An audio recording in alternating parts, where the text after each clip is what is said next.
this is it. This is the podium places. The top three finishers in this race will be our top three finishers in the Versa overall. And in the blink of an eye, we are off and we are out of the blocks. Naukkarinen with that huge advantage there, 10 metres over Cam Buchan. And Cam Buchan will know that he has to go at least one better. 11 metres ahead of Naukkarinen will secure him the Versa title on his debut year. But as we look here at the faces, it all seems quite relaxed in comparison to the previous event, which was all about sprinting, Natasha. This almost looks in slow motion here as they try and set themselves up to not blow, because blowing will throw away the championships for them.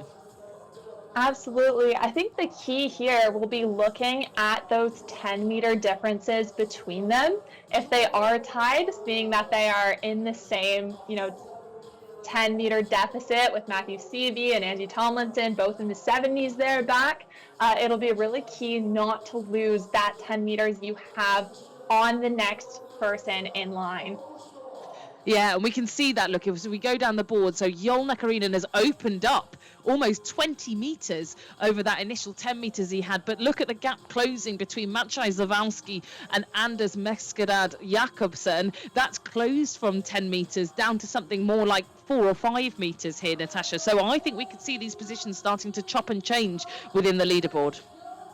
I think so as well. Looking at Zach Fowle, he expelled a lot of energy earlier in the challenges earlier today. So he's only about 7 or 8 meters in front of Matthew Seavey, and we'll see if Matthew takes advantage of that. But he's currently very close to Angie Tomlinson, so that'll be a bit of a matchup to watch when it comes to figuring out who comes in those 5th, 6th, and 7th positions. Maciej Zawojski looking very strong here. He's actually only 4 meters back from Jacobsen, so we'll see if he increases his lead there or not. He's holding a 1:34 at a 33 stroke rate, but Naukkarinen looking really in control here. Yeah, he is looking really in control here. So I think all he needs to do is keep his arm nice and straight and hold off Cam Buchan, which he's managed to open up that gap, but has he done it too soon and too early? We've seen our first place change there. Angie Tomlinson has managed to get ahead of Matthew Seavey from the initial rankings and doing it at a lower stroke rating as well, 28 strokes a minute. Very impressive here.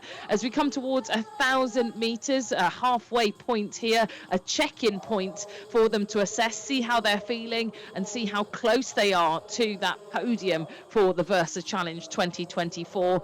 Cam Buchan holding 36 metres of deficit in silver medal position. His speed still much lower. Look, you can see there 0.1, 0.2 of a kilometre per hour slower. And actually, it's almost like he heard me there, Natasha, because he's pushed up now to trying to push on ahead of Yol in this second half of the race, perhaps his race plan. And we've talked so much about these athletes and how they're different in terms of sprint versus power versus speed. And I think you really see that in that last graphic about stroke rate. There's a huge diversification across this field. So it's interesting to see how each of these athletes have chosen to row this race. Remember, even though Naukkarinen is 40 meters ahead now, there are still places to be won. There are still podiums to be a part of. So Jacobsen, I expect him to really bring it up as we approach the 500-meter marker because it's within his grasp to move up into that 3rd place position, and definitely he should stay strong through that. Maciej Zawojski is looking really good. A 1:33 split, very impressive for this point in the race. And there's Matthew Seavey staying long and strong in these strokes here. He's about 34 strokes a minute, 1:34. He'll have to get that down to around 1:33 to try to overtake Zach Fowle as they're toe-to-toe right now going into the last 500 meters.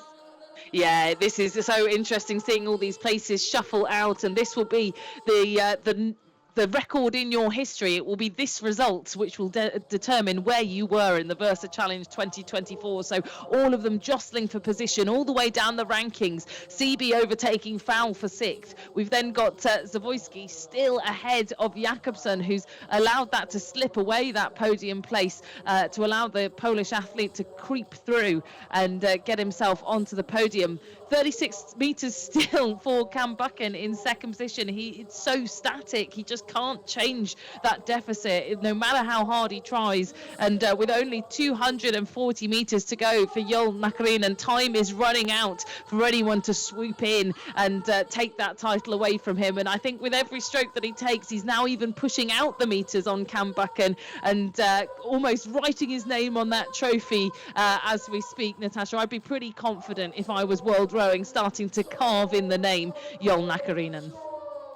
It's incredible just how strong these athletes are. It's impossible not to be cheering them on right now, doing so well. Less than 10 strokes left in his race. Joel Naukkarinen knows he's accomplished something great. He will be our two-time champion. You see the fist bump there. But Cam Buchan is doing really well as well. He's got his last 3 strokes.